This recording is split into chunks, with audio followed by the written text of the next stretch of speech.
imagina a seguinte situação.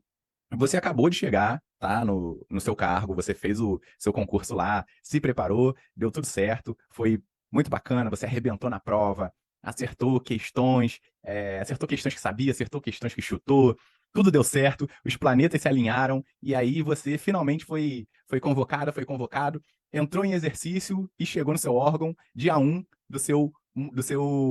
da sua nova vida como servidora, como servidor público. E aí, o que de cara eu gostaria que as pessoas que acompanham a gente aqui tivessem já em mente?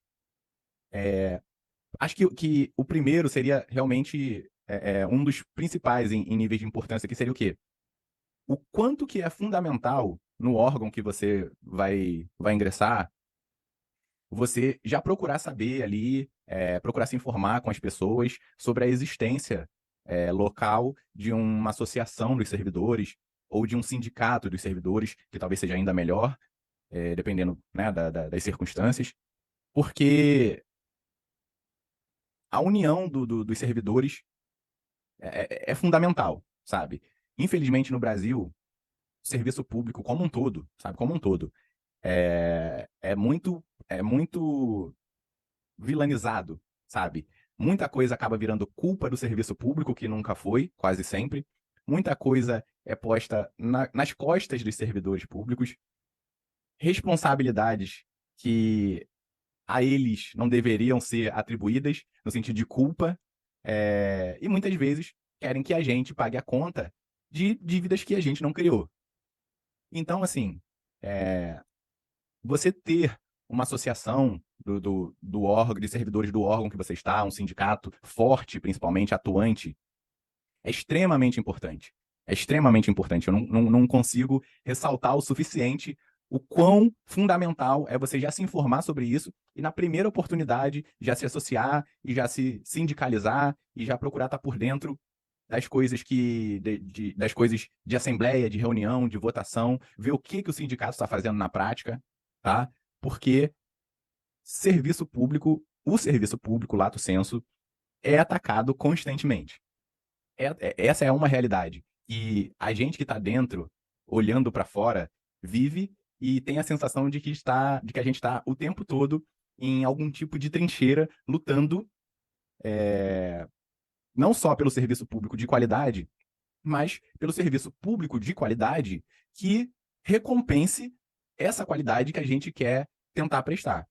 Então, um sindicato forte, um sindicato atuante, ou uma associação, enfim, eu vou me ater a dizer sindicato, mas assim, sindicato ou associação, uma representação forte é indispensável. Se você chegar no órgão e descobrir que de repente não tem nada nesse sentido, e você se sentir apto para isso, eu recomendo fortemente que você inicie uma associação dos servidores do seu órgão, porque, primeiro, vai ser a forma que você vai conseguir fazer os contatos diplomáticos com a administração superior do órgão onde você trabalha. Então, por exemplo, se você for trabalhar no Tribunal de Justiça, o seu sindicato vai ser o responsável por levar as reivindicações dos servidores até as instâncias superiores desse Tribunal de Justiça. Se o seu órgão for um órgão municipal, então o seu sindicato vai ser o responsável por levar as reivindicações da galera até o alto escalão da prefeitura para ser analisado, e assim por diante. Então, e por que eu digo isso? Porque eu vejo na prática sindicatos atuantes e sindicatos muito fracos, infelizmente. E eu consigo ver uma diferença gritante, não só na representação, como também no reflexo que isso acarreta para a vida dos servidores. Então, um sindicato que é forte, que é atuante, que está em cima, que está cobrando, tem uma tendência que os servidores que ele represente tenham seus direitos, primeiro, muito mais respeitados, tá? Segundo, as tratativas com a administração superior são muito mais fáceis, porque a partir do momento que você tem o seu representante sindical, a administração superior do seu órgão já olha para coisa diferente, porque aí já não é mais um punhado de servidores requerendo algo, e sim a representatividade em nome dos servidores, todos e todas, falando para que algo seja feito, ou para que algo seja respeitado, ou que para algo que seja conversado, né, em algum sentido. E o sindicato, e assim, isso que eu estou conversando com vocês não é nem necessariamente exclusivamente com relação à administração superior do seu órgão, ainda que seja também. Mas, por exemplo, um sindicato vai poder ajuizar ações em nome da coletividade, daqueles servidores. E essas ações podem não ter a ver, por exemplo, com o órgão em si, podem ter a ver com algo junto ao Poder Legislativo, algo do tipo, entendeu? Então, é um tipo de rede de apoio entre os servidores que é indispensável, que é bom de se ter, que fortalece as classes, tá? Mas que, infelizmente, não se fala. E eu não sei exatamente o porquê que não se fala, mas eu entendo que é necessário conversar sobre isso com as pessoas, especialmente com as pessoas que estão aí, como é o caso de vocês que acompanham a gente, que estejam aí no caminho para poder virar servidor, sabe? Porque é muito mais difícil ter essa conversa que eu estou tentando ter com vocês depois que a pessoa já ingressou, sabe? Não é impossível, definitivamente, mas é bem mais difícil, compreende? Porque se a pessoa já ingressa com essa mentalidade, a tendência é que o olhar dela para as coisas, desde o primeiro dia, já seja um pouco diferente, entendeu?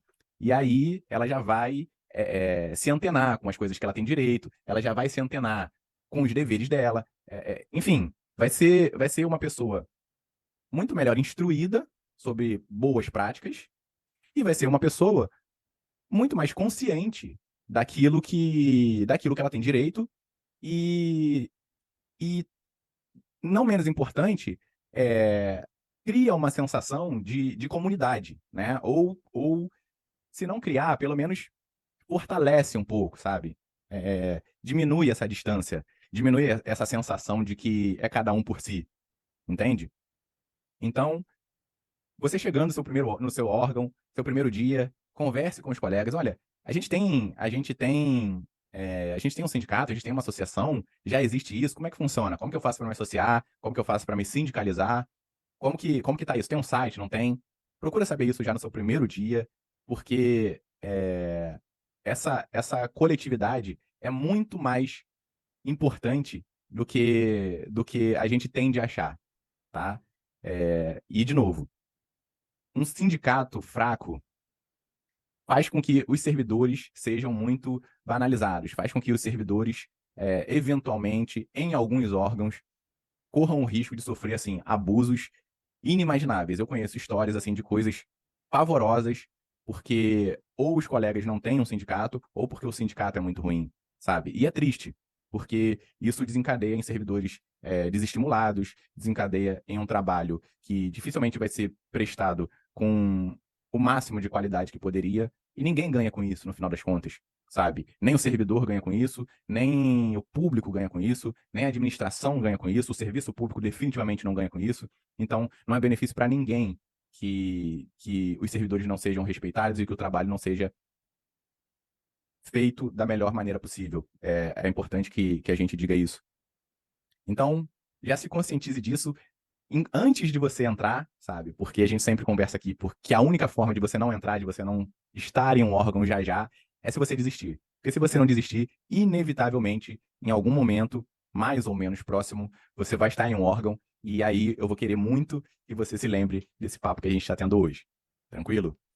Conscientize-se da importância e da força da coletividade dos servidores. Isso daí é uma mensagem que eu acho legal a gente dar, porque é, é assim que a gente se desenvolve, e a nossa ideia aqui no canal é criar um serviço público, e aí eu digo lato sensu, mais forte e melhor, né? Quando eu digo lato sensu criar um serviço público que vá desde um servidor feliz, contente, valorizado, que um servidor que esteja plenamente ciente dos seus deveres e que os cumpra com determinação, com empenho, com consciência da responsabilidade que é atribuída a cada um, e que, por via de consequência, a população se sinta representada naquele serviço que está sendo prestado, justamente por ele ser de qualidade. Beleza?